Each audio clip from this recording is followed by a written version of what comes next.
7,057 service members lost their life in combat since that opened. What people are not thinking about is no matter what number you use for how many veterans a day commit suicide, whether if it's what the VA states sometimes as being 17.5 or 22 a day. So you got 7,000 die in combat, which is tragic.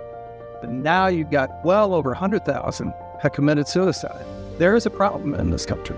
What are the areas that we can raise funds to help the veterans, to stop evictions, stop foreclosures, keep them together as a family? That's the number one goal here, is to keep them together. And there was something that came up in the last couple of years that I've worked at USA Cares, that someone decided to leave us in their will. We had no idea that anyone would do anything like that. And then suddenly it hit us. This is an area that we're not even talking about. And so I talked to Bill Roby Sr. and we talked about what are all these different ways to give we're not looking at. And he had a lot of great ideas. We decided to name it the Bill Roby Sr. Legacy Society. Well, first of all, I was truly honored and a bit surprised, but I accepted it because I really understood at the end of the day, whether my name's on it or whoever, we're going to help sustain the organization long term, and that's what we need. So the Bill Roby Sr. Legacy Society is a really important part of the USA Cares mission, because we need people to understand that not only to give and why we need people to give at different events and at the gala, but we also need people to think about long term. And as they're looking, at their long-term planning, to think of USA Cares and to, wrap USA Cares into their plan for what's down the road, because we need to be sustained for many years. USA Cares needs that, consistent money to be coming in to help these veterans, because the need is so great and the need's always going to be there. I think there's numerous ways that the folks out here can give to us to help us sustain it, because we need to sustain it long term. I mean, you can add us into your will, your trust, life insurance. All that takes is a signature on a beneficiary form, and you don't have to give us your whole life insurance policy, 25%, whatever.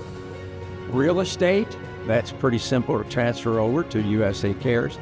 And my favorite is the IRA, because a lot of people who have worked for years have large IRAs. And remember, when you pass on and you give that IRA to your children, they can pay up to 40% taxes. If you give 10, 20, 30% of that to charity, there's no taxes. So you want to pay Uncle Sam, or you want to help a nonprofit that you care about? I think it's important to give to USA Cares actively while you're both earning money. I think the need is there now. And so it's important to address the needs that exist in our society at this moment. And then also to think about the long term, when we're going to be passing on to another life, and how we want our resources and our money to live on beyond us. And so, I think it's terrific to be able to say, all right, I'm going to put something aside to help our military service members in the future. And I'd like to be a part of that long term through IRAs, through a will. It's a chance for people who have been in the military or people outside or no family members that serve, a way to use your retirement money when you pass, to leave a legacy for Bill Roby. And what an outstanding ambassador the Bill has been for USA Cares. The Executive Advisory Council said, you know what, this needs to be named after Bill. And so we decided this is something we're going to work on, and that's why we're actually putting this video together, because we're going to start here and we're going to try to share it with a lot of other people, and we need you to share it with other people as well. Make sure that they understand about the Bill Roby Sr. Legacy Society.